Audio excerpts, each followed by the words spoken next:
Isso aí, pessoal, e vamos começar agora mais um programa do Manga. Aqui ao meu lado, a minha linda esposa Cirlange. Dá um oi pro pessoal aí, Cirlange. Oi, pessoal. Semana passada fiz sozinha, viu, mano? Você estava em El Salvador, nós fomos lá fazer uma parceria importante comercial. Ali é um país que resolveu o problema da segurança pública, inclusive hoje nós vamos falar muito sobre segurança pública. Nós temos 2 coronéis aqui da Polícia Militar.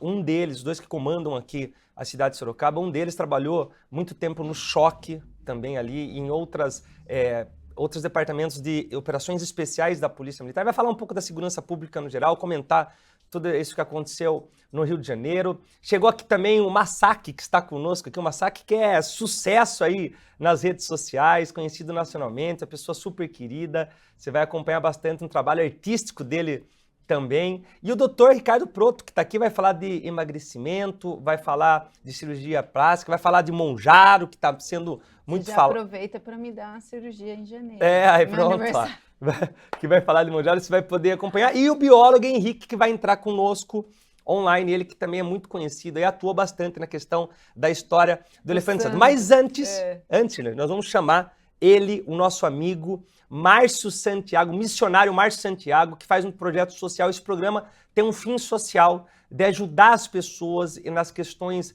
mais importantes que tem, seja na questão da dependência química, na questão de uma tragédia que aconteceu. E chama o Márcio aí, Estilete, para que ele possa apresentar o seu quadro. Márcio, estamos te esperando aqui. Nós vamos realizar o Mercado Solidário e hoje ele foi lá conhecer uma comunidade. Roda o VT.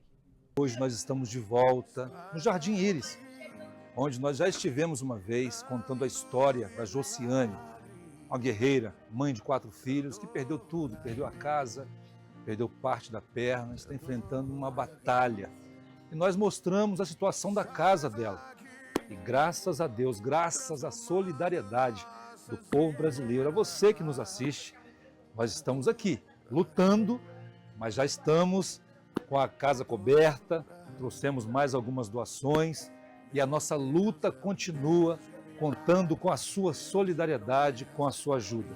Vem com a gente ver como está ficando a casa da Josiane. Meu Deus, esse é quem tu és. Meu Deus é Deus de milagres, Deus de promessas, caminho no deserto, luz na escuridão. Meu Deus, esse é... Olha... já começaram as obras, que bênção! Tá vendo, gente, ó, os entulhos, tá aqui a minha querida Dona Alexandrina, dos olhos de mel, os olhos lindos. Ela é a mãezinha da Josiane, vocês lembram, né? Aqui o Soilson, que é o mestre de obra. Opa, estamos aqui. É isso, Soilson? Estamos aí. Já começou a sentar o bambu aí. Já, desde segunda-feira. As doações começaram a chegar, a gente já vai subir e olhar a cobertura. As telhas já foram trocadas. Essas eram as telhas anteriores, né? As telhas que estavam quebradas, furadas, foram trocadas. Foi trocado. Essas foram as telhas trocadas, substituídas. E como estão as coisas aqui? A expectativa de nós concluirmos as obras para já a Josiane vir para casa, né? Certo. Pro lar dela, não é isso? Com certeza. Já passei a fiação. Você está feliz? Estou bem. Tranquilo, né? Plantando uma sementinha, né? Com solidariedade, de amor. Com certeza, isso é verdade. Você é o homem do bigode mais bonito aqui no Jardim. Não é o ratinho, não. Não é o ratinho, não. Gente, é o que nós conseguimos. Gente, nós continuamos a nossa peleja, nossa luta para nós conseguirmos aqui doações para a casa da Josiane. Ainda faltam algumas coisas, trouxemos outras hoje. Já nós iremos ali no depósito fazer umas compras, com certeza, né? E em breve nós teremos essa casa em condições para a Josiane vir com os filhos. Não é isso? E a senhora está feliz? Estou feliz. Mais ou menos ou muito? Muito! Que bênção! Continuamos a nossa luta. Aqui, ó, no rodapé do vídeo tem o nosso o WhatsApp, os nossos contatos, para que você fale com a gente, você que possa doar material de construção, móveis em condição de uso. Ela está precisando muito, gente, de móveis. Você pode ver que não tem nada na casa dela, né? Então, aquele fogãozinho, aquela geladeira, aquele móvel em condição de uso que você possa doar de todo o seu coração e doar aqui para essa família, que é uma família abençoadíssima, eu tenho certeza que Deus irá retribuir na sua vida 100 vezes mais. Então você que possa doar material de construção, você que possa doar roupas, perdeu tudo, móveis, entre aqui em contato com a gente, nós iremos até você para buscar com todo amor e carinho. Vamos subir para olharmos aqui as telhas que foram substituídas? Vem cá, Soilson, vem cá, dona Alexandrina.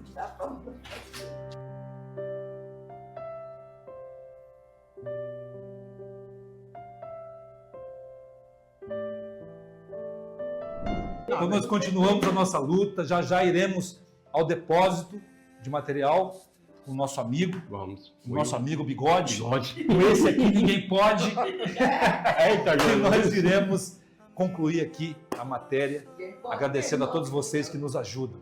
Continuamos a nossa luta de fazermos o bem, de semearmos a semente da solidariedade, estendermos as mãos a quem tanto precisa. O verdadeiro evangelho do Senhor Jesus.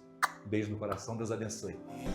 Nós estamos aqui na Construseg, depósito aqui da comunidade, onde o nosso querido irmão Sérgio se sensibilizou com a situação da Josiane, da família, e também está nos ajudando, colaborando com esse projeto. Fica aqui o nosso agradecimento, meu irmão. Deus abençoe abundantemente o seu comércio, a sua vida, a sua casa, e faça como o Sérgio, que é um empresário, né, participando dessa obra de solidariedade. E nós temos a certeza, Sérgio, que Deus irá abençoar a sua vida aqui 100 vezes mais, né, com saúde, prosperidade para você e para toda a sua família.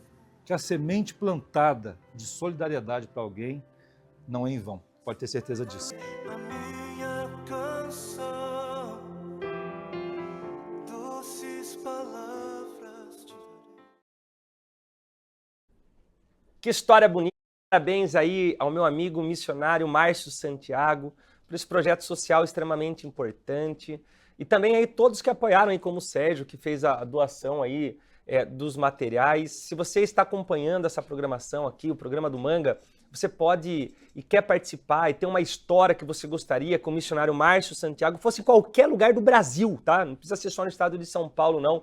Você pode mandar diretamente no nosso Instagram, que é o Rodrigo Manga Oficial. Manda lá no direct, nós vamos entrar em contato com você, nós vamos poder ajudar, buscar parceiros. Também vai acontecer o Mercado Solidário, que é um projeto maravilhoso. A Sirlândia vai falar um pouco dele, como que é realizado, a gente leva para as comunidades e nós vamos poder levar aí para ajudar as pessoas que mais precisam, né, Sirlândia? Com certeza. Essa semana, logo a gente vai ter novidades. Fizemos uma gravação de uma moça onde ela teve um tratamento de câncer.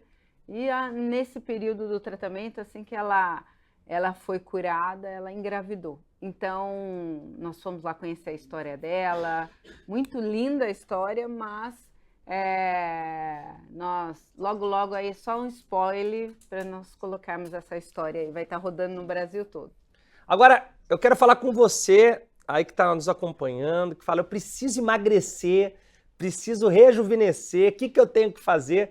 Está ao meu lado aqui hoje o Dr. Ricardo Proto, que é uma das referências mundiais na questão de cirurgia plástica, de emagrecimento. Dr. Ricardo, muito obrigado por aceitar vir aqui no programa do Manga, poder falar um pouco do seu trabalho, de como que você tem atuado nessa questão. Você é cirurgião plástico, é isso? E especialista em emagrecimento, doutor? Isso, em primeiro lugar, muito obrigado pelo convite, prefeito e primeira-dama. Uma honra estar aqui com vocês.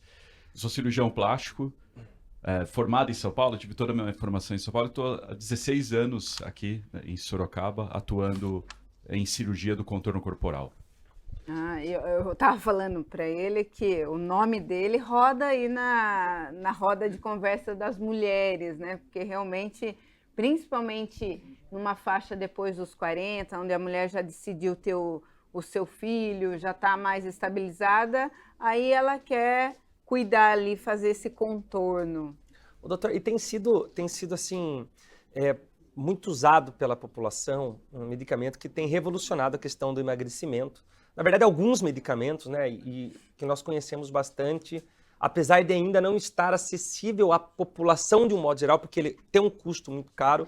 Eu vou falar aqui o nome comercial, você fala o nome da substância, de fato, do medicamento, de fato, que são o Ozempic, que foi o primeiro, e depois que veio depois o Monjaro, que ajudou muitas pessoas a conseguir perder peso, pessoas que a gente acompanha através das redes sociais, de relatos. E mudou a vida de muita gente. Mudou a vida de muita gente, né? Deu qualidade de vida. Mas muitas pessoas acabam emagrecendo e depois ela acaba ficando com o corpo magra, mas com o corpo deformado, porque ela fica flácida, né? Ela precisa fazer outras cirurgias.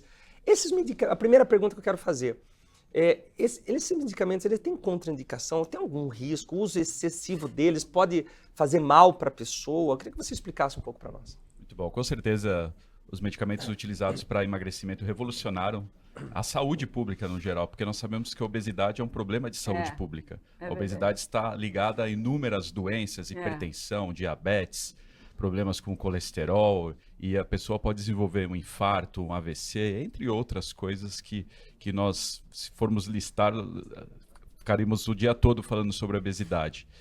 E essas medicações vieram para auxiliar não só a estética, mas também a saúde pública no geral. E realmente são medicações que revolucionaram, inclusive a tirzepatida, que é o mais recente. Nós temos uma expectativa que nos próximos 5 anos não vai mais existir cirurgia bariátrica, que é a cirurgia de redução de estômago. Isso que eu ia falar, porque praticamente já há uma troca, né? Porque eu vejo várias pessoas, ontem perguntei até para um amigo nosso, Galvão, ele emagreceu 50 quilos, né? Então, uma cirurgia bariátrica, praticamente. Cirurgia bariátrica. E nós temos esse contraponto, o pós-tirzepatida, que são pessoas que tiveram uma perda excessiva de peso, estabilizaram as medidas corporais, mas vem a questão da flacidez. É aí que entra a cirurgia plástica para tratar esses pacientes com cirurgias de contorno corporal, com resultados espetaculares e realmente ativando novamente essa questão da autoestima, elevando a autoestima do paciente. Nós sabemos que autoestima também é bem-estar. A pessoa se sentindo bem, ela vai praticar atividade física com mais vigor, vai se alimentar melhor. Então, uma coisa conectada à outra, realmente. Doutor, e as pessoas às vezes têm algum incômodo pessoal e existe também aquela pessoa que a gente vê casos que acabam fazendo muitas cirurgias, que querem muita mudança. Existe, quando a pessoa chega no seu consultório, quando a pessoa vai consultar com o senhor, você que acaba passando para ela aquilo que deve ser feito, ou o cliente, o paciente, ele fala, não, eu quero que faça essa mudança, porque às vezes a gente tem uma ideia, mas o profissional é você que sabe como que vai ficar, vai melhorar ali a qualidade de vida, a estética daquela pessoa e a segurança para a cirurgia também. Isso é um ponto muito importante, principalmente porque nós vivemos na ditadura das redes sociais. Então as pessoas se apegam muito a um modelo específico. Aquele modelo, comparação, né? Exato. O modelo perfeito é aquele, e nem sempre é assim. Nós temos que respeitar a anatomia de cada paciente, o biotipo de cada paciente e entregar o que tem de mais seguro e também tentar otimizar ao máximo o resultado para aquele biotipo específico. Mas muitas vezes acontece isso, a pessoa, eu quero fazer isso, mas não tem indicação para realizar esse tipo de procedimento. Então nós temos que preparar todo esse quadro psicológico, nutricional do paciente antes de realizar uma cirurgia, para que nós tenhamos sucesso aí no procedimento. E doutor, deixa eu falar, Faustão. Faustão voltou. Semana passada só fui eu que falei, essa semana. E o que tá no hype, assim? Quando eu falo hype, assim, o que mais o pessoal... Eu falo pessoal porque hoje não é só mulher, né? A prova disso é que o Manga já fez muito mais do que eu nessa linha. Então, gente. Então, o que tá mais o pessoal pede para o senhor no consultório? O que mais o pessoal chega e fala? Isso todo dia eu tenho situações desse pedido. Esse é um dado muito interessante, porque realmente o número de homens que procuram cirurgia plástica aumentou, né, nos últimos anos. São os homens aí se cuidando, na verdade. E em relação aos procedimentos, o procedimento mais realizado no Brasil, lipoaspiração. Em torno de 790 cirurgias de lipoaspiração por dia são realizadas no Brasil. Então é um dado muito relevante e é a minha grande especialidade. Lipoaspiração e, em específico, lipoaspiração de alta definição. Tá. Abdominoplastia, é isso? Abdominoplastia. Abdominoplastia. Também ainda é procurado? Sim, porque é o que a primeira-dama citou no início, são mulheres que já cumpriram a missão mamãe e são mulheres que, querendo ou não, nós homens nunca vamos saber o que acontece no corpo pós-gestacional. Então, alterações de gestação, como flacidez da pele, do músculo abdominal, a própria mama que acaba cedendo após amamentações. Então, esse grupo também nos procura com grande intensidade. Ô, doutor, agora é até uma dúvida pessoal minha, mas assim, por exemplo, muita gente tem medo da lipoaspiração. Claro que quando você procura um especialista nisso, né, é diferente, acho que a segurança é outra.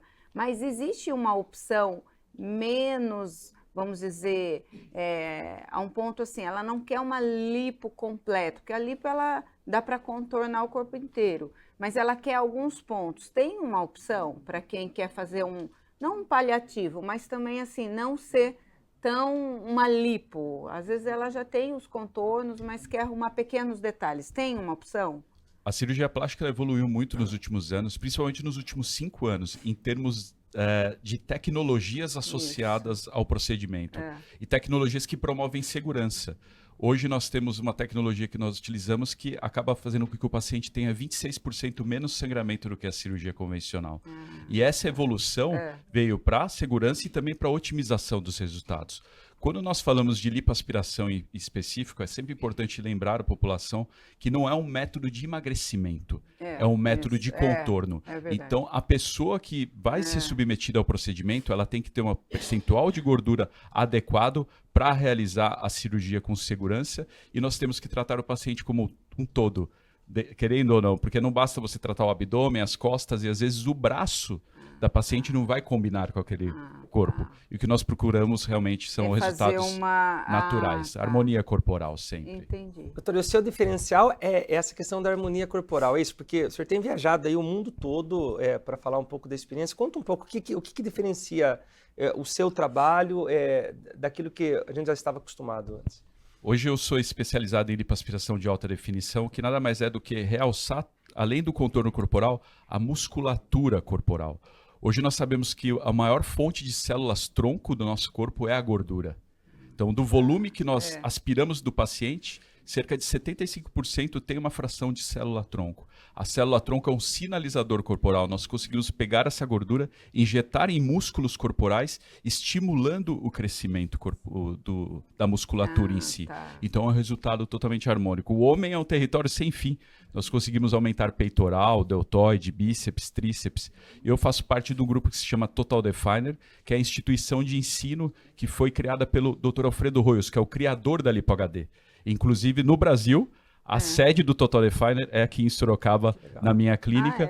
Exato. E nós viajamos o mundo educando cirurgiões plásticos. Nós temos cursos no Brasil, eu tenho um curso fixo na Rússia e viajei em mais de 12 países aí, espalhando esse grande conhecimento da cirurgia de contorno corporal. Que legal. Porque realmente, hoje, pela busca da saúde, eu acho que a pandemia trouxe muito essa questão, que realmente mostrou que quem estava, vamos dizer, mais ligado à saúde, malhando, quem estava se exercitando, teve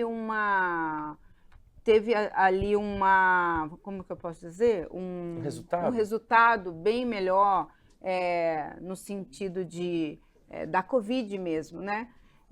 De se curar. E essa questão do HD é que define, ela coloca uns músculos, é isso? Você consegue realçar o efeito tridimensional do corpo. Tá. Então, depende de cada biotipo, você consegue entregar um tipo de definição corporal. Porque antes da cirurgia a lipoaspiração, você fazia a lipoaspiração, você reconhecia na praia as pessoas que realizaram. É verdade, quando estava mais esticadinho, eu olho e falo assim, essa barriga tem lipo. Exatamente. Esse umbigo tem lipo. Exato. Você conseguia identificar. Hoje não, porque você consegue realçar esse efeito tridimensional do abdômen. Então, não é só retirar a gordura, e sim realçar a anatomia de cada paciente. Poxa, que legal. Doutor, e essa questão voltando à questão do Mounjaro e do Ozempic, existe um risco do nível de consumo disso ou não? Ele é um remédio seguro? Como que é? Acho que o Brasil ele tomou uma atitude muito correta. No início, quando chegou a tirzepatida nas farmácias, não precisava de receita médica para comprar É verdade. medicação. Então Isso virou é realmente ruim. uma loucura, né? Porque a pessoa chegava, comprava a medicação e acabava utilizando sem um acompanhamento médico. O ideal, prefeito, é que sempre se tenha um acompanhamento médico. O acompanhamento médico de perto, e é uma equipe multidisciplinar, na verdade. Médico, nutricionista, acompanhamento com a enfermagem para ir realizando os exames de bioimpedância, porque nós sabemos hoje que a medicação ela é maravilhosa, desde que a pessoa faça o uso correto, tenha o acompanhamento médico, porque se não tiver o acompanhamento médico e nutricional, você não vai perder sua gordura, você acaba perdendo musculatura também. Então o acompanhamento médico é primordial. E tem que ter também o desmame, né? Porque senão você vai usar até quando, né? Qual que é a lógica? Se você não tiver uma mudança de vida, né? A pessoa lá na sua clínica, ela não vai só para a cirurgia, porque ela pode ser que ela chegue lá e esteja acima do peso, então o senhor vai tratar isso, é isso? Exatamente. Nós temos um programa de emagrecimento para preparo da cirurgia plástica. Muitas vezes a pessoa chega, não está preparada. E não é peso corporal que nós analisamos, e sim o percentual de gordura corporal e a gordura visceral, que são os dois parâmetros relacionados à saúde. Com isso, nós conseguimos preparar todo o paciente. Minha esposa faz essa parte, ela é cardiologista e médica integrativa. Então, a gente tem nutricionista, uma equipe multidisciplinar para acompanhar esse paciente, preparar para a cirurgia plástica, para que entre na cirurgia plástica da maneira mais segura. Não adianta eu ter a melhor técnica, a melhor tecnologia, se eu não tenho o melhor paciente. Doutor, essa capacitação que o senhor faz, esse treinamento com os médicos, levando essa inovação, o senhor faz presencialmente ou trabalha no online também? Nós temos cursos que nós chamamos de cursos hands-on, onde é mão a mão. Eu pego na mão do cirurgião, literalmente, para ensinar a técnica. E é um grande desafio, prefeito, porque nós fomos para a Rússia em setembro e os russos não têm uma cultura muito de falar inglês. É um país que ficou fechado muitos anos. E é um grande desafio viver essa questão cultural também da cirurgia plástica, mas é uma coisa que me engrandece o espírito além do lado profissional, muito gratificante. E o Brasil está evoluído nisso, né? Porque igual você está falando que está saindo daqui para lá, né?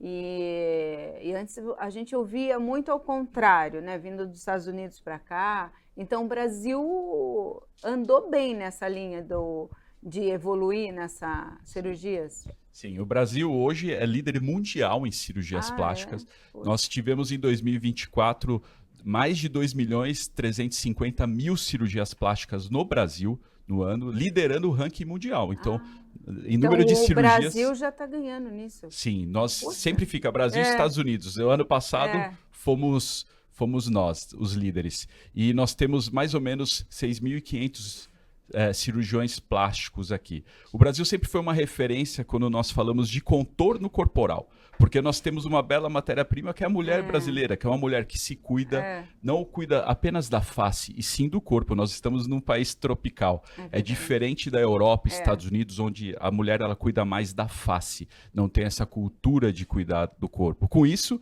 o cirurgião plástico brasileiro ficou... se tornou obrigatório o cirurgião plástico se especializar em contorno corporal para entregar isso para a mulher brasileira.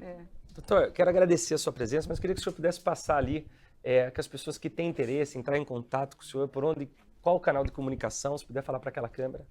Foi um prazer estar aqui, muito obrigado pela oportunidade de compartilhar tudo sobre cirurgia plástica. A maneira mais fácil de me encontrar no @ricardoproto, e o conselho que eu tenho para passar é que sempre procurem um especialista, membro da Sociedade Brasileira de Cirurgia Plástica, pesquisem sobre o seu cirurgião antes de realizar um procedimento, porque cirurgia plástica também é saúde. Ricardo, muito obrigado pela participação, Deus abençoe, sucesso, e obrigado por levar o nome de Sorocaba e do Brasil para o mundo todo, tá? É um prazer. Viu? Você tem que falar que vai me presentear. Que é em janeiro, meu aniversário. Olha só, nós vamos para o intervalo. Compromisso aqui. Nós vamos para o intervalo, daqui a pouco a gente vai voltar. Tem muito assunto ainda, vamos falar com o Massac, que é sucesso aí no hip hop nacional. Também vamos falar de segurança pública, com 2 coronéis da Polícia Militar. Vamos falar daquilo que aconteceu no Rio de Janeiro. E o biólogo Henrique vai entrar conosco daqui a pouco, falar da questão aí da causa animal. Daqui a pouco a gente volta no programa do Manga. Beijo para todos. Ele vai falar agora, na verdade, nós vamos falar com ele, com o biólogo Henrique, mas antes nós vamos passar um pouco quem é ele, quem é esse polêmico biólogo, que eu sou fã dele, viu? Admiro muito o trabalho dele. Solta aí o VT do biólogo Henrique. Se você quer ajudar, velho, você tem que levar animais silvestres. E o detalhe, ô Vilela, o que é algo mais absurdo, é você, por exemplo, pegar animais que são exóticos à nossa fauna e levar eles para dentro da Mata Atlântica, como ela queria fazer no santuário dela. Inclusive o biólogo dela confundiu lá uma irara com lontra. Nossa, competência, né? Mas veja, se eu pego um elefante, que é um animal de outra fauna, coloco ele dentro de um tal santuário que tem lá no Cerrado, esse animal e um deles morreu. Aliás, olha a média estatística. Dos 10 que tinham lá, 40 morreram. Desculpa. Dos 10 que tinham lá, 4 morreram. 40% de morte. Já é algo para ser investigado. Um dos elefantes morreu de tuberculose e veio da Argentina. Tuberculose é um grande problema. Você poderia ter contaminado pessoas com isso. E não para por aí. Porque quando você traz um animal que não é da nossa fauna, você pode, além de levar patógenos humanos para eles, patógenos desse animal exótico que a gente não sabe, e os patógenos que existem na natureza dos animais silvestres para esses animais e passar para a gente. Olha, você não sabe como funciona a doença de Chagas no elefante, porque o elefante não é da nossa fauna. Poderia pegar, a gente não sabe. Raiva. Como é que funciona a raiva da nossa fauna para esse elefante? Porque o morcego está lá. Ele vai ser parasitado. Não tem jeito. Então tem um monte de coisas e os animais silvestres eles já admitiram. Anta vai no curral do elefante e etc. Eu não sei como é que o IBAMA permitiu isso, mas saiba uma coisa interessante. Nesse santuário dos elefantes, só a área dele parece, segundo informações, vale mais ou menos 50 milhões de reais. O quê? Algo muito estranho. Porque eu vi essa galera da lacração atacar um zoológico público de excelência internacional, que é o zoológico de Sorocaba, para defender a saída de um elefante, pegar 2 dias dentro de um caminhão, o que é maus tratos, um elefante que vai ser levado para um santuário que mais parece um zoológico particular de gringo. Aí essas mesmas pessoas, Vilela, que estão lá atacando o zoológico de Sorocaba, falando que, nossa, os caras estão ganhando dinheiro com o elefante, explorando o elefante. Por R$5, criança da escola pública, ela vai lá, ela assiste lá, ela vai ter educação ambiental. E, ao mesmo tempo, estão lá na página do santuário dizendo assim, ó, vai ter estágio aí? Eu posso fazer um curso aí? Posso fazer uma imersão? Ou seja, é elitista, é para rico. Eles não querem que o pobre tenha acesso à educação ambiental. Essa é a grande verdade. E, inclusive, atacando uma entidade pública. Os zoológicos estão atrelados a museus, estão atrelados a universidades, e essas universidades fazem dezenas de centenas de artigos científicos, é dissertação de mestrado, é tese de doutorado, tudo isso é produzido graças a esses zoológicos.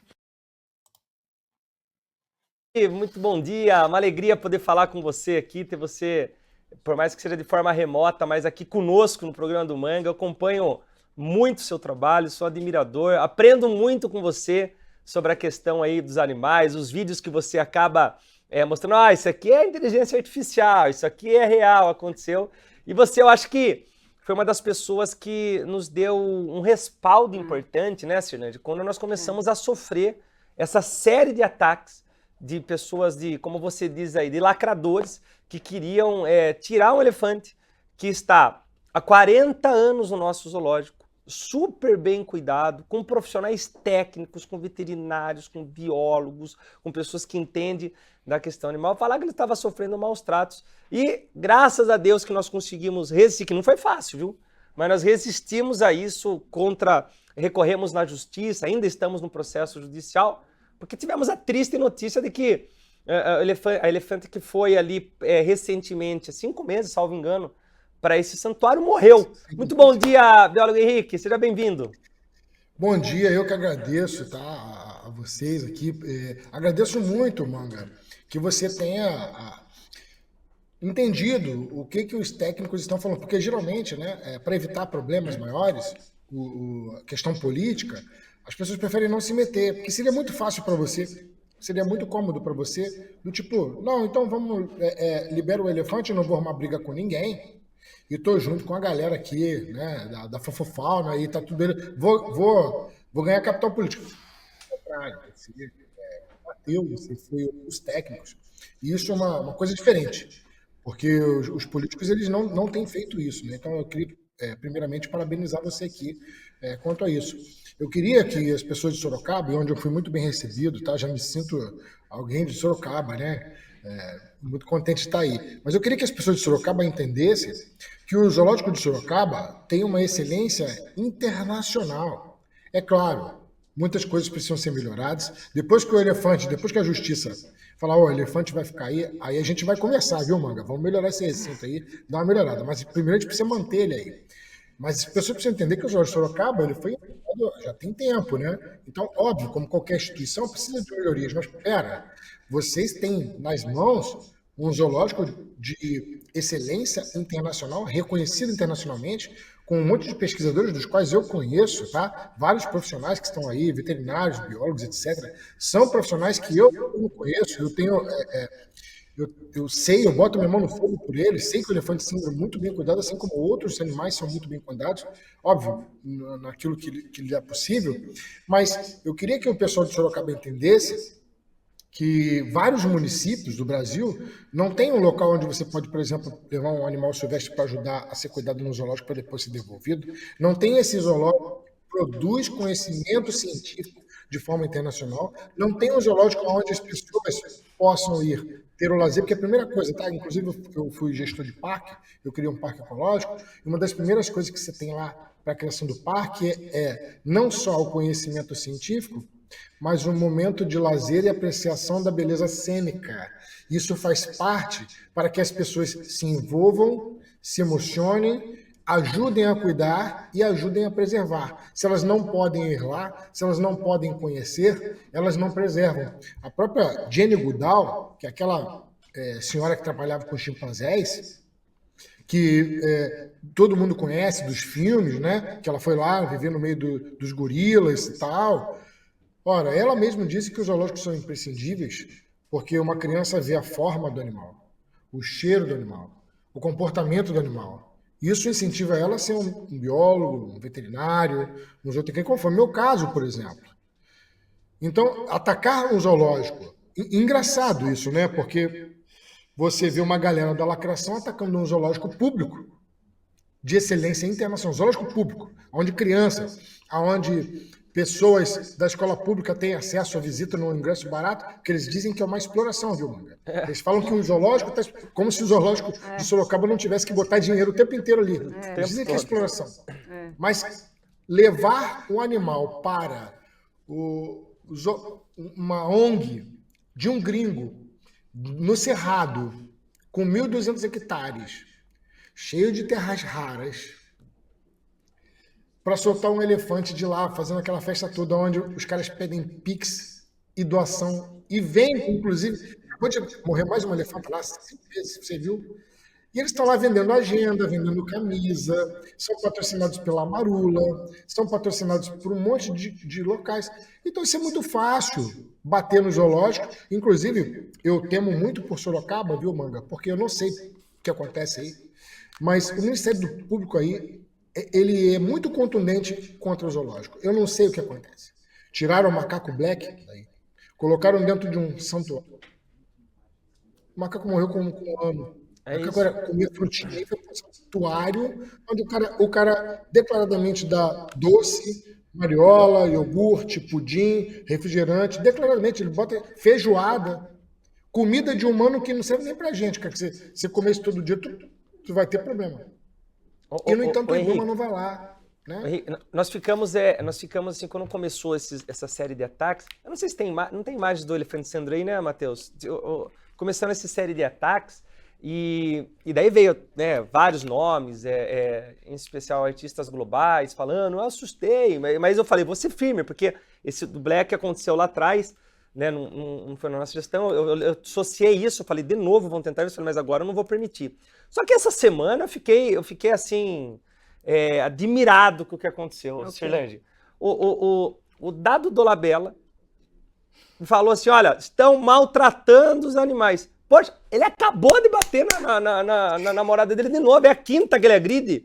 Eu falei, quem tá sendo maltratado não é o elefante síndrome, não, o elefante síndrome aqui não toma um tapa, não toma um beliscão. Ele tá, ó, descendo a lenha nas namoradas, quem tá sendo maltratado é as namoradas dele.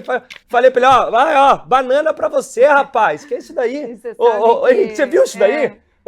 Ele, essa semana, acabou de sair de novo, que ele de novo bateu numa namorada e veio falar que o Sandro que tá sendo maltratado. Você é louco. É porque existe uma indústria do cancelamento, uma indústria fácil.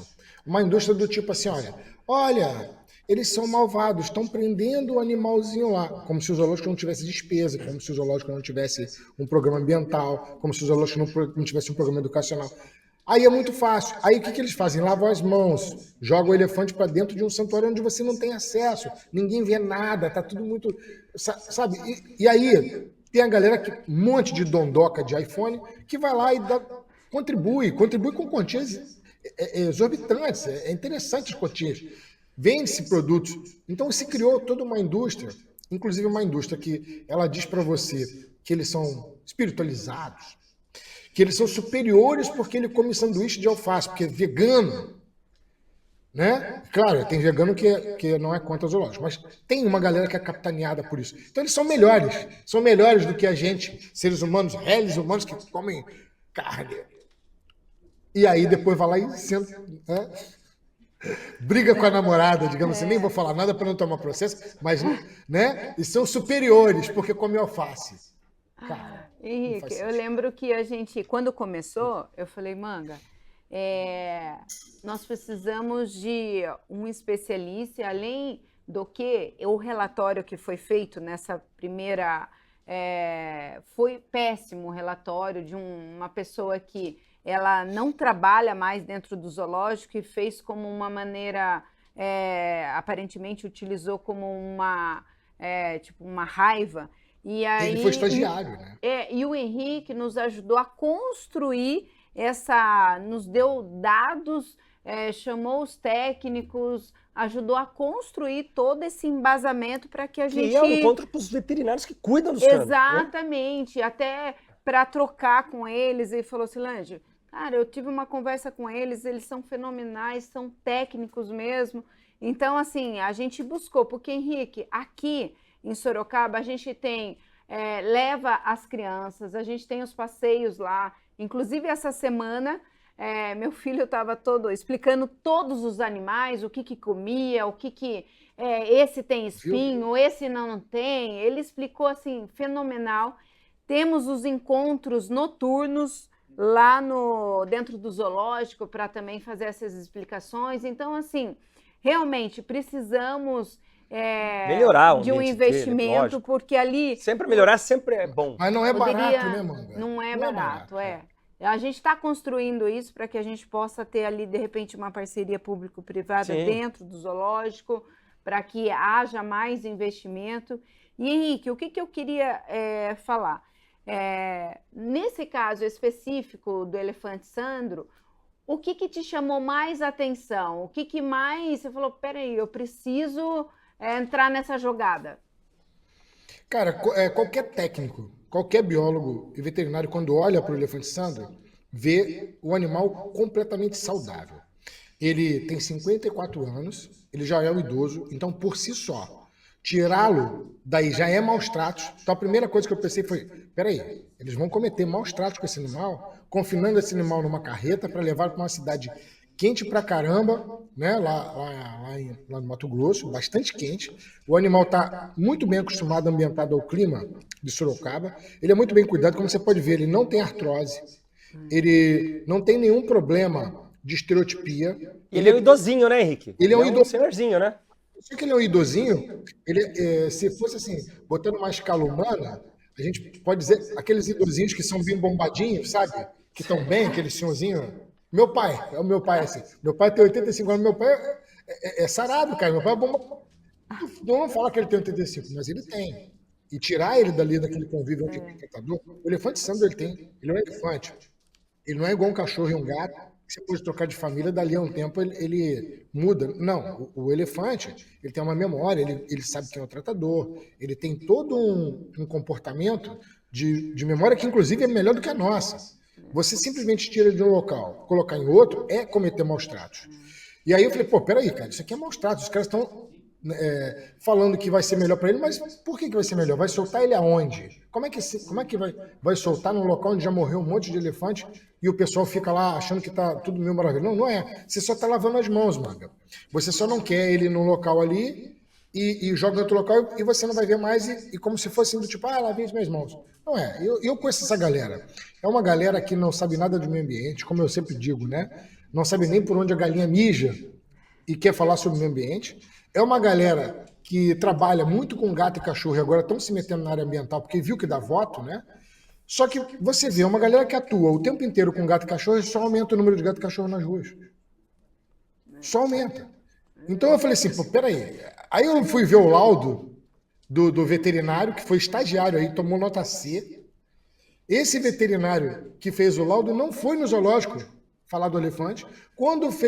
Aí o Ministério Público falou assim, não, pô, peraí, você tem que ir lá.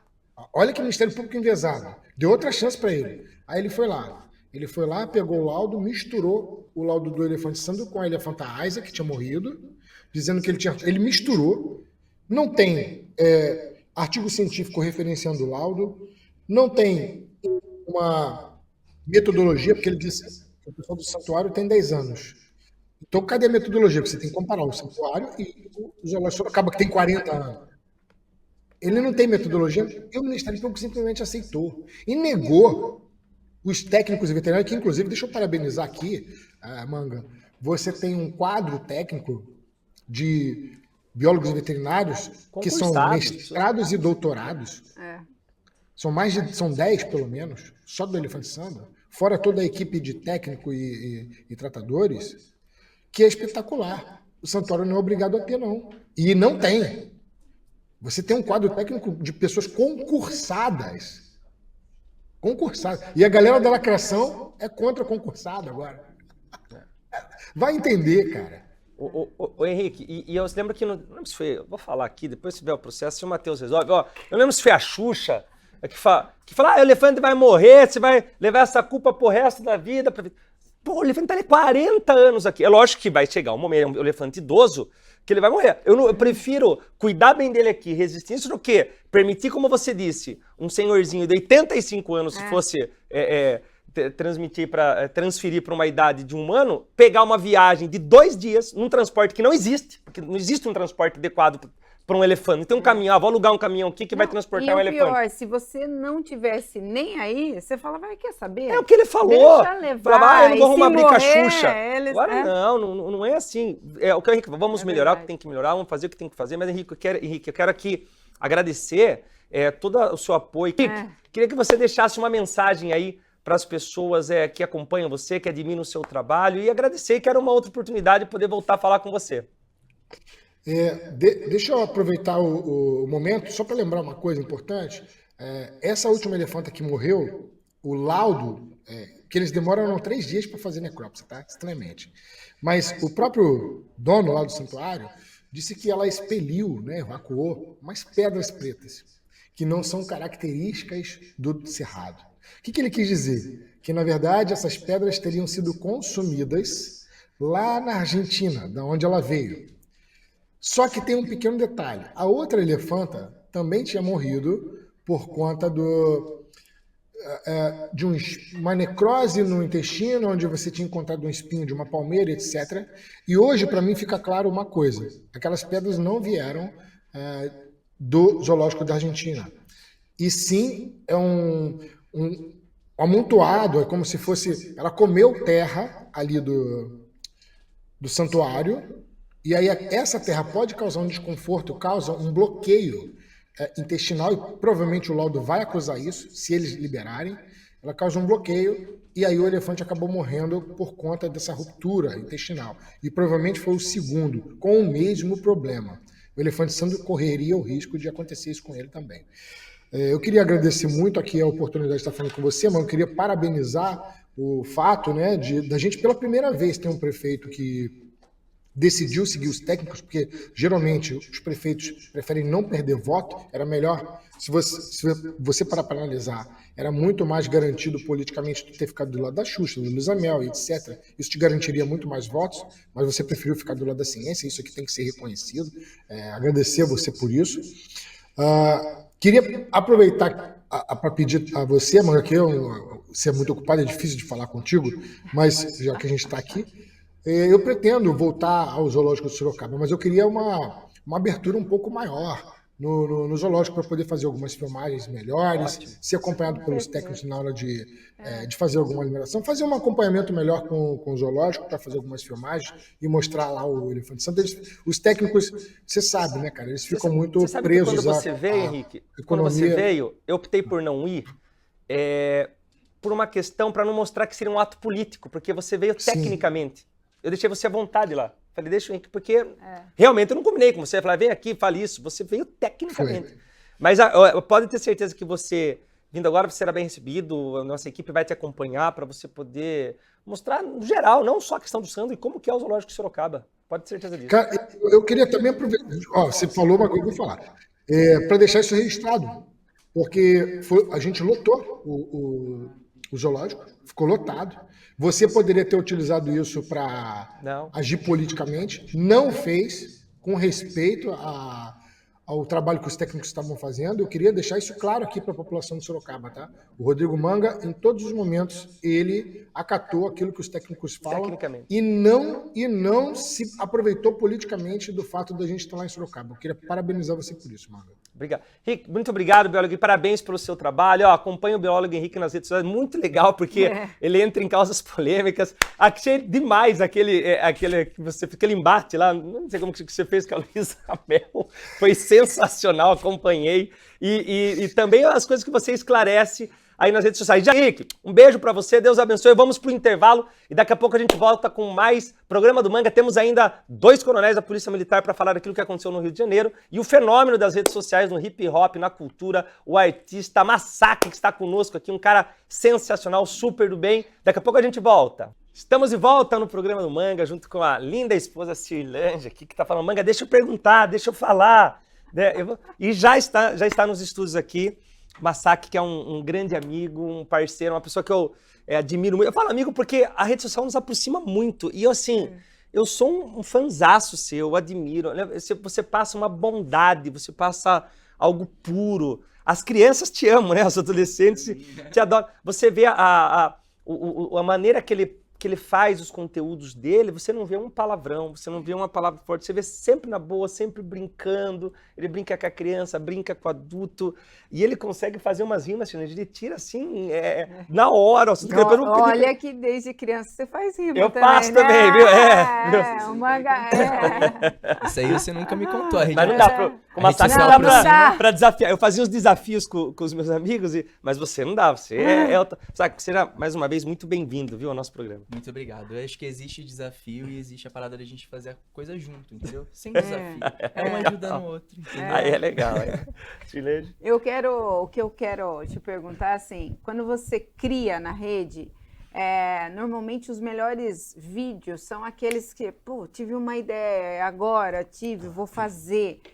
E aí você posta, quando você sente que, você colocou energia, mas não foi, você deixa levar, você deixa tocar, ou você começa a entrar naquela, não foi por causa disso, é a tarja que vocês colocaram, como é que você deixa de boa, vou colocando... São propósitos diferentes. Quando eu tô rimando, eu tenho muito esse lance de levar coisas boas para as pessoas, inclusive coisas que você mesmo enxergou. Então, aquele momento, para mim, é o importante. Depois o que vai acontecer na rede social, eu deixo pra minha equipe se virar. Meu trabalho é fazer rima e mudar a vida das pessoas através do sorriso. Mas você acompanha esse engajamento ou não? Você deixa que eles... Porque ele é importante pra empresa, mas ele não afeta porque o que é pra ser feito foi feito lá. Entendeu? Eu sei que a internet ela acaba disseminando ainda mais a minha cultura e isso é muito importante, até porque a gente tá chegando em vários lugares do mundo através da internet. Mas acho que o mais importante mesmo é o que tá sendo feito na hora que eu tô aquilo rimando. Que você passa pras pessoas. É a hora que eu tô rimando. Principalmente quando eu tava no vagão antes, que tava todo mundo triste. O meu motivo de estar no vagão era fazer meu dinheiro pra poder pagar meu aluguel, mas veio um motivo antes ainda, que era arrancar sorriso das pessoas. E isso fazia eu ganhar o dinheiro. Então, arrancar sorriso é a principal meta, sacou? Então, independente de como vai o vídeo O vídeo a gente deixa pra equipe lá. Obrigado, Vitor. Obrigado, Vini, por estar aí, porque eles que cuidam das paradas, mas a minha missão mesmo é levar o hip hop pras pessoas mesmo. Então, Mas é que você começou há quanto tempo com isso? Você tem quantos anos hoje e quantos anos você tinha quando você começou? eu tenho 29 anos hoje e a minha carreira artística começou aos 13 anos. No Vagão, eu comecei aos 16 anos, com voz e violão. E só depois veio as rimas mesmo dentro do Vagão. A professora até preparou, Sirnei, acho que tem aí um pouco do trabalho massacre que nós vamos falar daqui a pouco, mas antes eu vou pedir para você aqui, já que você é esse talento, que você possa fazer algo específico aqui, ó. Você está no programa do Manga, você está em Sorocaba, que você possa fazer algo para o pessoal que está acompanhando em todo o Brasil, você está sendo acompanhado por todo o Brasil, possa, apesar que ele fez uma participação importantíssima num programa a nível nacional, foi muito bacana, eu acompanhei, também foi um sucesso. Muito então, obrigado. Você merece isso, você merece tudo isso que Deus está proporcionando na nossa vida. Obrigado. Posso fazer um rap então? Cadê? Vocês têm um beat aí? Ó. Se puder aumentar um pouquinho pra mim. Deixa eu brincar. Vocês são da família Adams, aqui na linha. Todo mundo de preto e vai me dar uma mãozinha assim que eu preciso, prefeito sorridente. Já vi que tem dinheiro no dente, cê botou lente. Eu faço hip hop, tá brilhando. E quando eu faço rap, eu vi que hoje você tá gargalhando. Responde pra mim aqui, na situação. Eu faço hip hop, então eu presto atenção. Amigo, quem é o ciumento da relação? Que ao invés de dar aliança, deu um pneu de caminhão. Pelo amor de Deus, cê vê a situação. Se eu derreter essa aliança, eu consigo fazer um portão. É que ela é bonitona, então cê passa estresse. Comprou uma aliança que já vem com GPS, né não? Eu sei como é que faz. Eu faço hip hop com a essência dos ancestrais. Mas sabe o que acontece? Eu faço rima com amor. Me chama pra Sorocaba pra eu virar embaixador. É que eu faço minha rima de improviso. E se o Manga tem a carta, eu que vou arrancar sorriso, fechou? Gostou? Muito bem, Massacre. É o rap. Tá vendo só, pessoal? É sensacional. Já vamos fazer um evento dele com os jovens, fazer aqui em Topa, Sorocaba, Massacre, você fazer um topa? evento pra juntar... Meu amigo, eu topo fazer rima. Fazer rima. Meu negócio é fazer rima. Chama eu pra fazer rima porque eu gosto de fazer rima. Fechou? Que legal. E você percebe que os jovens te procuram e querem também desenvolver essa questão artística baseado naquilo que eles se espelham em você? Eu acho que tem sim muita coisa que eles se espelham em mim, mas a cultura hip hop ela é muito mais do que eu sou, sacou? Eu consegui furar uma bolha que não é a bolha do rap, é uma bolha mais nacional, uma bolha do pai de família que chega em casa e liga a TV, e hoje eles também conhecem o que é o freestyle, através do trabalho que eu vim disseminando dentro dos vagões, mas a cultura em si, ela tem a sua parte que é muito mais importante do que o que eu faço, que salvou a minha vida, inclusive, que são as batalhas de rima. Então, eu sei que as crianças se espelham em mim, elas me procuram pedindo, me dá dicas de como que a gente rima, como que pode fazer isso. Inclusive está sendo desenvolvido um curso que a gente vai falar sobre isso, mas a cultura mesmo, a batalha de rima é o que mostra para eles como que eles podem fazer, como que eles podem enxergar e o que é o rap. Inclusive, um pedido de coração que dentro da sua cidade possa ter mais força pro rap. Possa ter mais força para as batalhas de rima, mesmo que a gente precise colocar algum tipo de regra para poder atender todos os públicos. Isso já acontece em determinados campeonatos a nível nacional. Mas eu acho que é uma coisa... Inclusive, eu quero organizar isso. Eu quero organizar e quero que você... a gente fala ao vivo aqui, né? Depois vamos combinar de maneira que você possa nos ajudar a desenvolver isso e pode ter certeza que nós vamos fazer um trabalho de chamar os jovens e poder participar, usando seja o Teatro Municipal, né? Fazer um envolvimento, um campeonato, com criança, motivar realmente, porque é o que você falou, você traz você consegue tirar o sorriso. Você vê aqui, em alguns segundos, nós demos várias gargalhadas aqui. Então, muda aquele dia da pessoa, que às vezes os dias são pesados, às vezes a pessoa está num momento difícil, mais do que uma isso, palavra... Prefeito, eu acho que eu venho de um lugar que se não for a cultura ou o esporte, não vai ser coisa boa. Então, eu sempre vou bater nesse botão, nessa tecla da cultura e do esporte. Incentivar crianças a ler, incentivar crianças a praticarem esporte. E hoje as batalhas de rima, ela é os dois. É a junção do atleta com a literatura. Porque os meninos que batalham, que percorrem os circuitos, que tem circuito nacional, regional, estadual, Eles são atletas, eles treinam todos os dias para que isso aconteça. Então, a cultura e o esporte tira as crianças das drogas, tira as crianças das coisas que não prestam e aproxima do que eu considero mais divino, que é a essência humana. Masaki, e quando que você estourou essa bolha? Porque assim, a pessoa olha para você, igual você é jovem, mas você falou, poxa, eu tô desde já mais de 10 anos, né? Então tem toda uma história. Eu sei que você... quando que você fala, puxa, estourei a bolha, tô sentindo isso na rua? Eu tenho uma memória cronológica horrível. Vitor, quando foi? 2000? Faz 2 anos? Faz 2 anos que a gente viralizou, mas como eu disse pra você, tipo, antes das coisas acontecerem digitalmente na minha vida, eu já me considerava uma pessoa muito feliz, mesmo trabalhando no vagão, com todos os perrengues que tinha no vagão, porque eu já tinha entendido qual era a minha missão com o rap, qual era a minha missão com a minha arte. Entendeu? Então, pra mim lá eu já tava estourado, porque eu não precisava trabalhar pra uma outra pessoa. Eu já podia viver da minha arte. Já era empreendedora ali. Já era ali, entendeu? Eu já entendia qual era a minha missão. Resistência? As pessoas, de alguma maneira, tentaram... Ou não? Acho que sempre foi leve não, você? acho que toda a nossa caminhada artística é uma parada bem pesada. Se você quer ser artista, se prepara e treina, tá? Porque o negócio é de verdade. A resistência, ela sempre existiu e sempre vai existir, principalmente pra uma cultura que é tão marginalizada quanto o hip hop. Por exemplo, um exemplo, você estava no vagão e tentavam fazer você parar de... Já me bateram, já me expulsaram de vagão, já sofri opressão. Mesmo fazendo desse jeito? Mesmo dessa forma. Inclusive, a grande maioria dos artistas de vagão sofrem isso. Não só eu que faço rima, mas pessoas que cantam, que tocam violão, que tocam outros instrumentos. Eu acho que deveria ser criada uma lei que possibilite os artistas de trabalhar, porque artista não é pedinte como eles tratam a gente. Eles falam que artista de vagão é pedinte, eles estão lá pedindo dinheiro. Quando na real a gente tá mostrando arte. E ninguém é obrigado, porque se tem uma coisa que a gente fala se a gente tá incomodando a viagem de alguém, por favor, levanta a mão que a gente desce. Entende? Acho que tem agora tá preparado lá? Vamos soltar o vídeo que fala... o Masaki tem um pouco dele aí, da história dele. Na praia, vamos lá. Peraí, só um minutinho. Espera um pouco, que eu já olhei pro bigodinho. Mirou no Mano Brown, só que se acertou no livinho. Amigo, tá bonito, disso eu gostei. O amigo é fortão, isso eu notei. Eu faço hip hop, mano, tenta me escutar. O que você tem de peito, eu tenho de conta pra pagar. Olha só, isso é coisa pra caramba. Que eu faço minha rima, você tá ligado? Quem ouve de canta já chega e encanta. Cê tá me filmando, então cê filma mais. Esqueci de avisar que a minha imagem é R$1.000.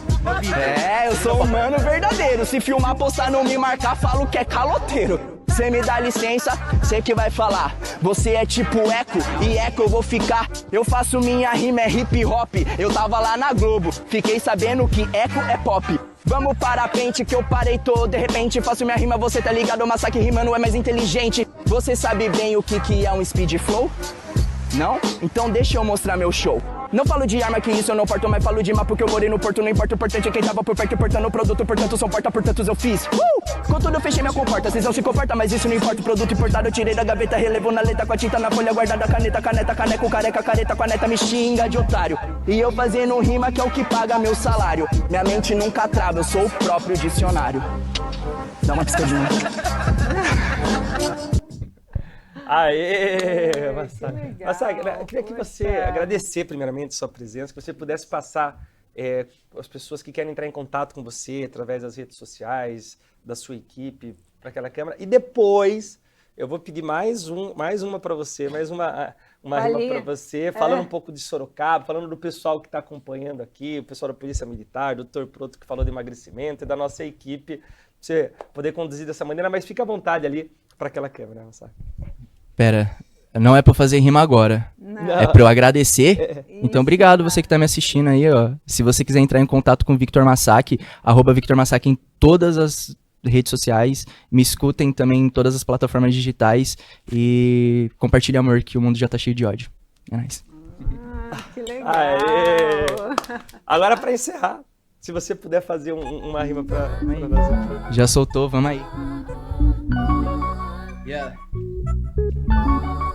Ó, Eu ia falar da sua cidade, eu fiz o show aqui. Cê foi até ver o Massacre MC, foi muito legal, minha mente é muito poderosa. E aqui em Sorocaba ganha até menção honrosa. Achei muito bacana eu fazendo isso daqui, do meu show que vai voltar pra Sorocaba. Tudo free, tudo tá de free, e hoje eu tô free também. Que eu vim fazer a mesma rima que eu fazia lá no trem. Provo de Sorocaba, aqui eu vou brincar, pra fazer uma rima boa, pra tentar te impactar, pra mostrar que hip hop é feito com coração e que as crianças precisam de educação. Sabe o que acontece? Eu travei, não se irrita. Eu sempre travo assim na frente de gente bonita. Eu faço hip hop, olha como é legal. Até a travada do Massacre é tão proposital, que eu penso como eu faço, como eu conquisto o espaço. Na verdade eu vou brincando com as palavras que nós tem. E se você quiser dou aula de literatura, basta cê vir aqui comigo, eu vi minhas rimas do trem. Obrigado a todo mundo que tá aí me assistindo. Eu faço hip hop pra ganhar meu din do mês. Eu falei ali da força, falei da produção, falei do Sorocaba, então é força pra vocês. Tamo junto, certo? É nóis. Massacre, muito obrigado. Eu que agradeço. Muito obrigado pela sua participação. Que Deus continue te abençoando, abençoe a sua equipe aí, que você continue Amém. crescendo. É uma alegria poder receber. E nós vamos entrar, eu tenho o seu telefone, nós vamos falar novamente para poder... Vem morar em Sorocaba. Cadê a equipe, Sandra? Aquele presente que eu vou dar pro... E dizer que nós vamos fazer essa parceria, assim, de poder envolver os jovens. Então, muito obrigado pela sua participação. Vou entregar para você aqui, ó, ao vivo. Quem sabe faz ao vivo, ó. Tá vendo? Só que, ó, falaram que você fazia rima e você ainda não rimou comigo. É pra fazer. Olha só. Ó, que é um boné da nossa trend Vem Morar em Sorocaba, o nosso livro. Posso ver? Pode. Olha só. Conta um pouco da... Isso aqui é um convite real? O convite É um convite real. você... Ó, eu e minha equipe, a gente tá precisando aí espairecer um pouco. Aí, pronto, ó. Muito obrigado. Obrigado, Massacre. Deus te abençoe, abençoe a sua equipe. Olá, pessoal, voltamos aqui ao vivo do programa do Manga. Uma alegria muito grande poder estar com vocês. Você que tem acompanhado o programa desde o início, você que está chegando agora em todo o Brasil. Um beijo do Manga. Manda um beijo aí, Silene, pra galera. Um grande beijo.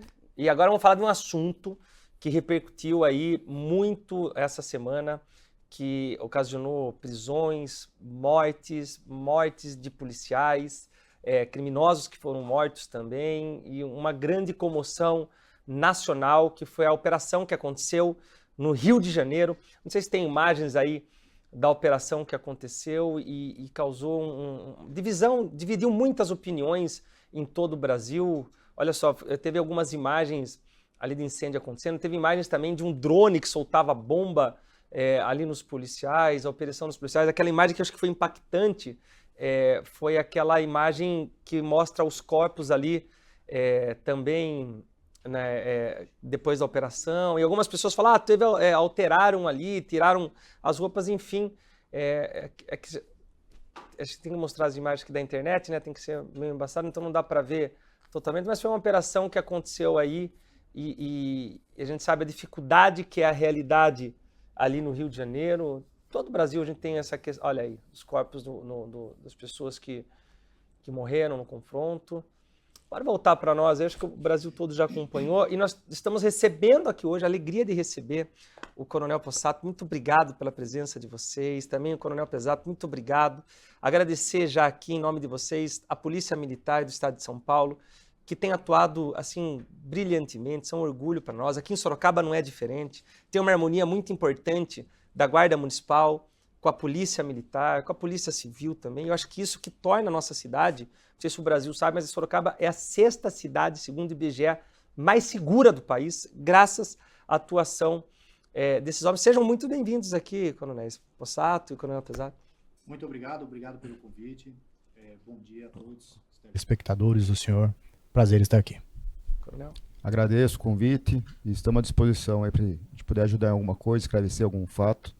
Estamos à disposição. O Coronel Possato Especial trabalhou durante muito tempo se eu não falar tecnicamente correto, o senhor me corrige, mas em grupos especializados da Polícia Militar, como o Choque e outros grupos. E o senhor já teve durante essa... Quanto tempo o senhor tem de Polícia Militar, minha pergunta, e quais eventos que já aconteceram, assim, que marcaram, que teve de confronto, não digo parecido, ou próximo disso que aconteceu no Rio de Janeiro na sua carreira? Bom, eu entrei na Polícia Militar, já vão completar 30 anos, né? Minha carreira toda foi na área de operações especiais, então trabalhei no COI e no GAT, sendo que praticamente 22 anos no COI, que são os Comandos e Operações Especiais, que faz um serviço parecido com o do BOP no Rio de Janeiro, né? Inclusive em 2002 nós tivemos no Rio de Janeiro, fizemos vários intercâmbios, né, com o pessoal do BOP, fizemos várias atuações no Rio de Janeiro e implantamos, né, a doutrina de conduta de patrulha em local de alto risco em São Paulo, mas para a realidade de São Paulo, com os equipamentos e o tipo de marginal que existe em São Paulo. E você teve operações assim que você fez e teve essa troca de tiro intenso, igual parecido com o que aconteceu aí no Rio de Janeiro? Aqui em São Paulo, a característica do nosso marginal é diferente do marginal do Rio de Janeiro. Tanto pela parte de equipamentos, a parte de disposição para o confronto, quanto a própria configuração do terreno, né? Por exemplo, onde foi feita a operação, Morro do Alemão e Penha, o senhor anda por horas e horas dentro da favela, é muito grande, o acesso é extremamente difícil. Nós já tivemos situações de confronto aqui em São Paulo, né? Principalmente a região da Baixada Santista, mas lá a configuração de terreno e de marginal é diferente. Mesmo na Baixada Santista, agora recentemente aconteceu, né? Não sei se o senhor participou dessa, mas aconteceu, acho que a Operação Escudo, né? Exatamente, eu participei. O senhor participou dessa? E mesmo ali a configuração é diferente? Existem algumas semelhanças, né? Áreas de morro, tanto no Guarujá quanto em Santos, mas a extensão é diferente. A extensão, por exemplo, do Morro do Alemão como Morro da Baiana no Guarujá é diferente, né? Mas talvez o marginal da Baixada Santista ele seja um pouco semelhante ao do Rio de Janeiro, né? Há algumas décadas atrás teve um intercâmbio do Comando Vermelho aqui na Baixada Santista e por isso o marginal aqui guarda uma certa semelhança, né, de ser mais atirado, atirar mais na polícia, né, são mais jovens também, né, é um pouco diferente do marginal daqui da capital ou mesmo do interior. Exato, eu falava com vocês aqui nos bastidores que eu estive visitando El Salvador, que era um dos países mais perigosos do mundo, mais violentos do mundo, a ponto, e era um crime diferente também, porque apesar do crime acabar tendo a mesma maneira, tráfico de drogas, extorsão e tal, mas ali, segundo os relatos dos ministros, do ministro da Segurança Pública, do prefeito de São Salvador, do ministro da Fazenda, da ministra da Economia, das autoridades que nós conversamos ali, eram gangues que ficavam em bairros, vamos dizer, trazer para a nossa realidade aqui. E para você ir, por exemplo, se você estivesse aqui onde nós estamos, ir para a praça central da cidade, você tinha que pagar um pedágio para esses traficantes. A Coca-Cola pagava, para fazer a distribuição no país, $300 mil por mês para poder fazer a distribuição nos bares e restaurantes. Quer dizer, afugentou ali as empresas, né? Nem todos tinham essa disposição de encarar uma realidade diferente. E passava governo, vinha governo, não conseguia resolver a questão da segurança pública.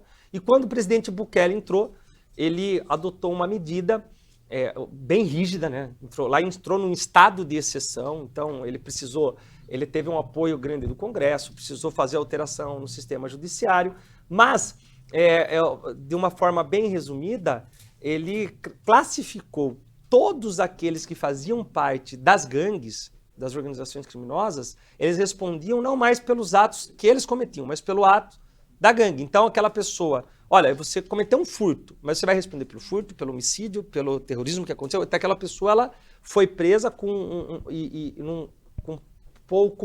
até pouco direito de defesa, pelo que diz assim no sentido lá, mas eles conseguiram, fizeram um sistema prisional importante e resolveram o problema da segurança pública, que é algo que, para aquela população, ele tem uma aprovação de mais de 80%. O povo ama, né? Porque eu perguntava para o taxista, para o motorista, as pessoas gostam muito dele. E aí eu vou passar um ponto de vista meu, eu queria ouvir o ponto de vista do senhor.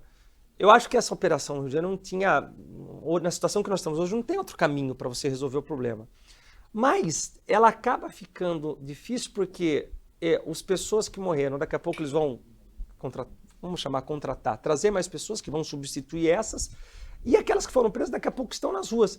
Você acha que a gente devia ter uma medida mais séria, jurídica, para que a gente resolvesse ou não? Você acha que o caminho que está o Brasil a gente consegue com essas operações, resolver o impacto da violência no país, que também não interfere tanto igual lá, mas interfere muito na realidade do povo brasileiro hoje. Obrigado pela pergunta, prefeito.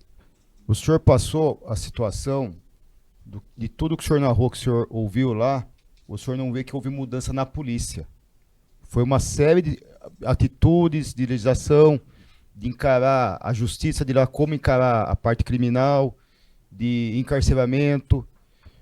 As medidas tomadas efetivamente, que o senhor comentou, não é diretamente ligado à polícia. Porque as polícias são muito similares. Elas vão e cumprem a lei. Atuam onde tem que atuar. Na verdade, essa circunstância do Rio de Janeiro, ela só demonstrou para o público que não reside naquela região o nível que está a violência naquele território. É verdade. Coisa que a gente o resto do Brasil não vivencia. Isso, a realidade é totalmente outra, né? Tanto que saiu uma pesquisa aí de quem aprovou ou desaprovou a atuação no Rio. A população que vive naquele local tem uma maneira de votar. A população do resto do Brasil que não vive naquele ambiente votou de maneira diferente as porcentagens. Deu uma diferença grande. Foi uma pesquisa da Atlas, né? Quem mora na favela da região, na comunidade, 8 em cada 10 aprovou a atuação da polícia. 8 em cada 10. E quem não mora na comunidade, né, foi 6 em cada 10. Né? Então, onde eu quero chegar com esse pensamento, né? A polícia, ela atua e vai atuar como sempre a toda hora da população, só que esse momento, sem entrar no mérito se positiva ou negativa a operação do Rio de Janeiro, uma coisa que é muito claro, para aquela população que vive ali, foi o primeiro ato de esperança de uma mudança na realidade que eles têm. Essa que é a minha percepção, já que o senhor perguntou, né? Por mais que tenha dado esse choque social, uma série de pensamentos a respeito de como... O fato principal não é a operação que ocorreu no Rio. É a carência daquele povo de esperança e mudança. A carência que os brasileiros têm em mudança na segurança nacional, estadual, cada um na sua realidade, né? Graças a Deus que Sorocaba é totalmente diferente, a realidade tem os clamores por furto, por pequenos delitos, que a nossa demanda é essa, a gente está trabalhando nisso. E essa situação de policiamento convencional, que faz o dia a dia, policiamento especializado, são as doses que são necessárias em cada momento, em cada situação. Mas o Rio demonstrou para o Brasil inteiro que alguma coisa tem que ser mudada. E realmente, a polícia atua quando tiver que atuar, quando a justiça demandar, as ordens judiciais saírem. Mas, como o senhor comentou no país que o senhor visitou, a questão ali, a polícia não era a meta para a mudança. É a política, a lei criminal, vontade jurídica, interpretação dos delitos, como vai interpretar, encarceramento. São todos fatores que não estão diretamente ligados às polícias. Porque, graças ao bom Deus, as polícias, até onde nós temos conhecimento, principalmente São Paulo, né, que é a nossa realidade, trabalha muito. Agora tem que ver o contexto, mudanças para que melhore esse trabalho, não que melhore o trabalho, mas que esse trabalho tenha maior eficácia. Eu como mãe, eu acredito que é um pensamento de muitas mulheres. Quando eu vejo um policial, ele vai ter que entrar numa situação daquela, né? Como é que essa preparação do policial falou assim, eu não tenho o que fazer, eu tenho que participar dessa operação, porque eu olho e falo assim, nossa, o policial, ele sabe que ele vai entrar numa situação onde ele vai estar exposto a um confronto de alguém que, de repente, ele não quer nem saber se ele vai matar, se ele não vai matar. O policial, ele tem que pensar 10 vezes se ele vai dar um tiro, ou não é? Agora, como é que o policial prepara isso, igual o senhor comentou que já foi para essas operações, como é que prepara isso dentro da equipe ali, dentro do... a própria família, né? Para subir, para entrar num confronto. O policial ele é preparado tanto em cursos, né, e principalmente pela vivência que ele vai tendo, vai ter sua experiência, né? Existe até um lema dos homens de operações especiais, né? Que eu nunca envergonho minha fé, minha família e meus camaradas, né? Então ele leva aquilo como missão. E ele acredita. Acaba que um cuida do outro. Exatamente. Ali. E ele acredita, nós acreditamos nisso, né? Nós policiais acreditamos nisso. E ele está pensando no bem comum. Por exemplo, o Comando Vermelho, que é onde foi feita a operação, dias antes ele tinha matado uma senhora do lado da filha de 12 anos que estava dormindo, porque essa senhora se negou a envenenar policiais. Ela era uma cozinheira e ela se negou a preparar uma comida com veneno para policiais. Ela se negou a ser uma homicida, né? E por causa disso o Comando Vermelho foi lá e matou ela do lado da filha. Então tudo isso faz o policial ter mais vontade de ir lá e prender esses criminosos. E você sabe que, então você vê, lá voltando para El Salvador, lá também o crime organizado cortava os dedos, cortou uma senhora, perdeu todos os dedos, porque ela não pagava o pedágio e o presidente acabou, depois eleito, acolhendo. Então você vê que eles não têm essa regra. E como eu acho legal que o presidente falou que a nossa realidade, eu falo isso, né? Nós temos problemas, mas graças a Deus nós temos problemas de furto, de pequenos, né? São demandas diferentes, Demandas né? diferentes. E é algo que nós estamos fazendo um trabalho importante que às vezes a pessoa fala, poxa, tem que mandar a polícia porque tem usuário de droga em tal lugar. E nós agora fizemos uma ação importante aqui, um decreto de internação involuntária para poder resgatar essa pessoa que perdeu a noção daquilo que é certo para a vida dela, e o crack, a droga levou ela para a rua, e ela vai furtar, ela vai roubar porque ela precisa sustentar o vício, porque não é uma questão de segurança pública, é uma questão de tratamento, de saúde mental daquela pessoa, até o policial fica muito sem ter o que fazer. Então é uma ação conjunta. Mas eu quero aqui agradecer vocês pela participação, agradecer toda a Polícia Militar. Não sei se a gente tem mais alguma pergunta. Não, eu só quero dizer que o quanto a gente tem de orgulho de vocês, e eu ensino isso para o meu filho. Eu falo, não tem que ter medo de polícia.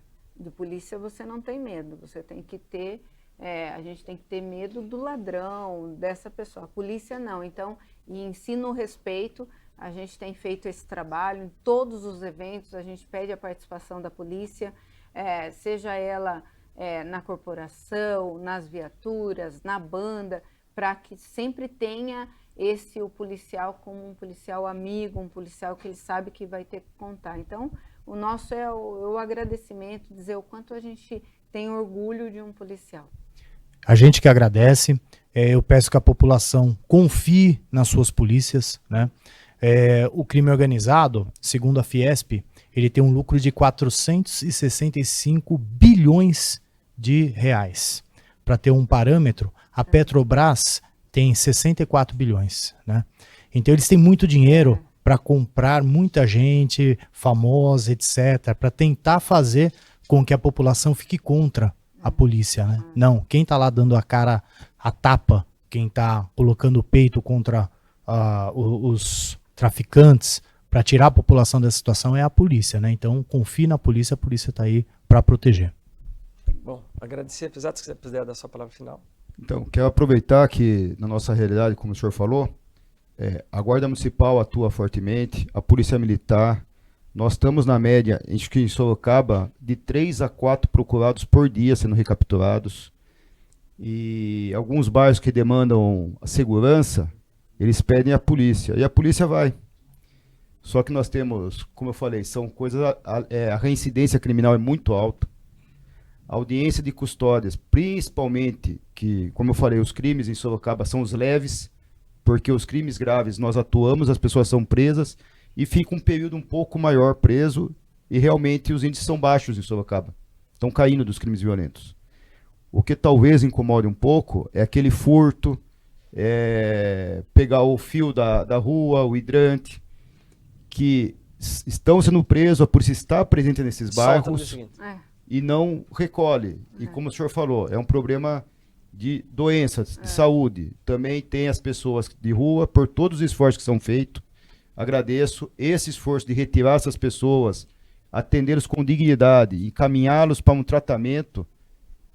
É muito mais eficaz nesse momento para esses pequenos delitos do que a ação policial.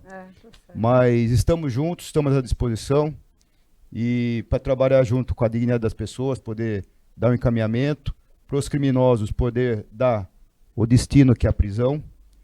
E Sorocaba está bem seguro até onde a gente tem conhecimento aí. Coronel Pesato, muito obrigado. Coronel Pesato, muito obrigado. Muito obrigado vocês que acompanharam. Obrigado, Sirlande, pela sua participação. Já deixei você falar mais, hein? Ó, um beijo no coração de todo o Brasil. Obrigado pelo carinho que tem nos recebido nas ruas, tá? Onde nós viajamos aí, as pessoas falam, estivemos na Baixada Santista, muita gente acompanhando. São Paulo. Não tá em Piracicaba amanhã nesse domingo, segunda-feira também, tá bom? Então, um beijo pra vocês, obrigado pela participação e a semana que vem estaremos juntos aqui novamente no programa do Mangu.